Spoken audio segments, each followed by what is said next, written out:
जय चेहरमा, जय सतीमा, जय गुगा महाराज। चेहरधाम चैनल ની અંદર આપનું સ્વાગત છે। ગઈકાલે આપણો વિષય હતો કે શું માતા રિસાઈ જાય, અને એ જ ટોપિકને આગળ લેતા તો રિસાઈ ગયેલી માતાને કેવી રીતે મનાવી। પણ વચ્ચે ગઈકાલે મારી ભાણી રિયાનો જન્મદિવસ હતો। હેપી બર્થડે રિયા, જીવો હજારો સાલ, માચિયાર સદા ખુશ રાખે।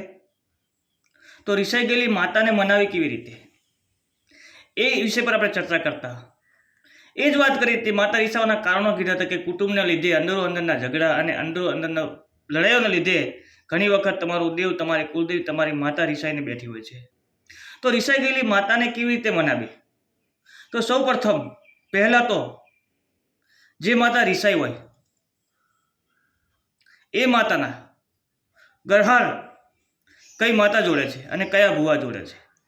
સૌ પ્રથમ તો એ ગરહારનો, જેનો ગરહાર હોય, જે ભુવાનો ગરહાર હોય, એ ભુવાને ઘરે બોલાવવા, પછી માતાનો પાઠ નાખવો। ઘણી વખત એવું બનતું હોય છે કે માતાનો ગરહાર નથી હોતો, પણ એવું તો ભાગ્ય જ બને, કદાચ કોઈ બારની માતા આવીને બેસાડી હોય તો એનો ગરહાર હોય ને હોય જ। અને કદાચ કુલદેવી રિસાઈ ગઈ હોય તો તમારા કુલના જે ભુવાજી હોય એમને સાથે લઈને ચાલવું। પણ ઘણીવાર ડખા એવા હોય છે કે કુલદેવીના જે તમારા કુલના ભુવા હોય એ દક્ષિણ દિશામાં ચાલતા હોય, તમે ઉત્તર દિશામાં ચાલતું હોય આખું ઘર, જેના લીધે આ વાત પરિપૂર્ણ થતી નથી, આ વાત બનતી નથી। તો રિસાઈ ગયેલી માતાને કેવી રીતે મનાવી, આ એક આપણો ટોપિક હતો। આ ટોપિક માટે સૌ પ્રથમ મેં વાત કરી તેમ જોવા પડે। જો આજે ગાંધીનગર, અમદાવાદ જિલ્લાની અંદર જોહ કહે છે, ઉત્તર ગુજરાતમાં માતાનો પાઠ કહે છે। આવી રીતે અલગ અલગ ભાષા, બાર ગામે બોલી બદલાય એ રીતે અલગ અલગ પ્રાંતની અંદર અલગ અલગ ભાષા બોલાતી હોય છે અને અલગ અલગ વાત થતી હોય છે। તો સૌ પ્રથમ તમારી કુલદેવી રિસાઈ ગઈ છે તો કુલદેવીને મનાવવા માટે સૌ પ્રથમ ભાઈઓ ભેગું થવું પડશે, તમારા કુટુંબે ભેગું થવું પડશે, અને તમારી જે કુંવાસીઓ છે એમને બોલાવવી પડશે। પછી માતાનો જે પાવળીઓ હોય છે અને જે જાગરીઓ હોય છે એને બોલાવવા પડશે, તમારા ઢોલીને બોલાવવા પડશે। માતાનો પાઠ નાખવામાં આવશે, માતાને કલમે બાંધવામાં આવશે।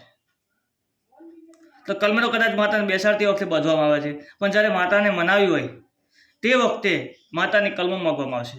કે આગળ જ વાત કરી હતી કે અમુક કલમની એક આગવી ઓળખ હોય છે, અમુક કલમની આગવી એક કિંમત હોય છે।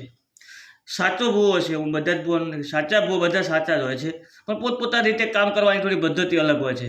અમુક ભૂવા 12નું વેણ નહીં ચલાવતા, 18નું વેણ નથી ચલાવતા, 20નું વેણ, 24નું વેણ, 32નું વેણ, એક અલગ અલગ વેણની કિંમત હોય છે। આજે કલમ ગમે એટલી મોટી નાખતા હોય, પણ 40નું વેણ એટલે પૂરું થયું, 40 શેર, 1 મણ, મણ ઉપર કોઈ વજનનો કોટો નથી। અત્યારે ઇલેક્ટ્રિક કોટા આવી ગયા એટલે બરાબર છે, પણ તમે બાટ જોવા જાઓ ને તો એનું બાટનું વજન એ મણનું જ હોય છે। 1 મણ આવે એટલે વાત પતી ગયું, 40 શેર એટલે 40નું વેણ મોટામાં મોટું વેણ। પછી 52નું ગણો, 72 ભેઢીનું ગણતા હોય કે ભલે ગમે તે ગણતા હોય, આવી રીતે માતાની જેટલી માગી હોય એટલી કલમો પૂરી પાડતું હોય। ગઈકાલે જ મારી જોડે કડીથી ભાઈ આવ્યા હતા, મેહુલભાઈ કરીને, તો એમની માતાને આવું જ હતું। મુસાલની માતા સિગોતર અને એમના કુલની માતા, બંને માતાને ભાઈઓના અપૈયાના લીધે આ ડખો એક ઊભો થયો હતો, જેના લીધે એમનું સોલ્યુશન કાલે 2 કલાક એમની માતા પાસે મહેનત કરી, આપણી માતાએ મહેનત કરી, અને 2 કલાકની અંદર જ એમની કુલદેવી, એમની મુસાલની માતાની જે કંઈ વ્યવહારની જે કરકટો આપવાનો હતો આપી અને એમનો રસ્તો કરી આપ્યો। એટલે મિત્રો સૌ પ્રથમ તો આગળ વાત કરીએ એમ કુટુંબમાં અપૈયા ના હોવા જોઈએ, અને અપૈયા જે ભૂવો અપૈયા લેવડાવે એ ભૂવો જ ના કહેવાય।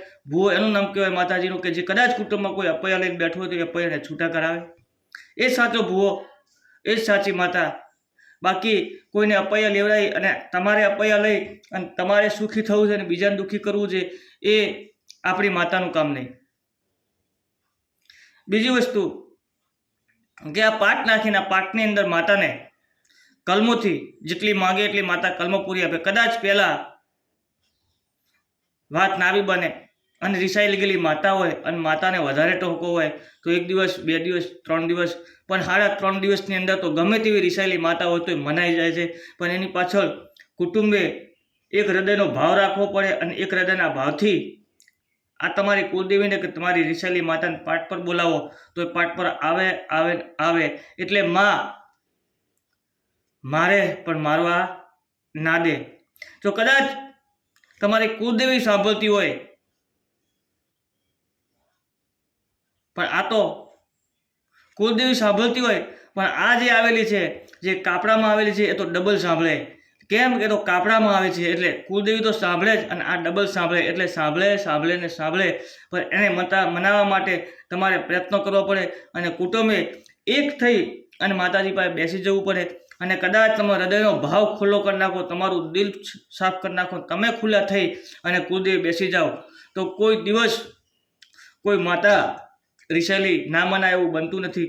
ઘણીવાર એવું જોતા હોય છે એકબીજાની ઘરે જતા ના હોય પણ જ્યારે માતાની પરલી હોય અને માતાની આઠેમ હોય તે વખતે પણ આપણે ઘરે એ મઠનું અલગ અલગ ઘરથી નિવેદ આવતું હોય, પ્રસાદી આવતી હોય, ચા પાણી આવતું હોય પણ જ્યારે માતાના મઢે તમે આવો ત્યારે બધું તમારી વાત કજિયા લડાઈ એ બધું મંદિરની બહાર મૂકીને મંદિરની અંદર આવો. તમે ભૂલી જાઓ તે વખતે તમે એક કશું તમારી કોઈ મગજમારી છે જ નહીં એવું ભૂલીને તમે માતાના મંદિરે બેસી જાઓ તો કદાચ એ માતાને રિહાવાનો વારો નહીં આવે. અને રિહાઈ ગયેલી માતાને મનાવવા માટે સૌપ્રથમ કુટુંબને એક થવું પડશે. જય માતાજી, જય ચેહરમાં, જય સધી, જય ગોગા મહારાજ.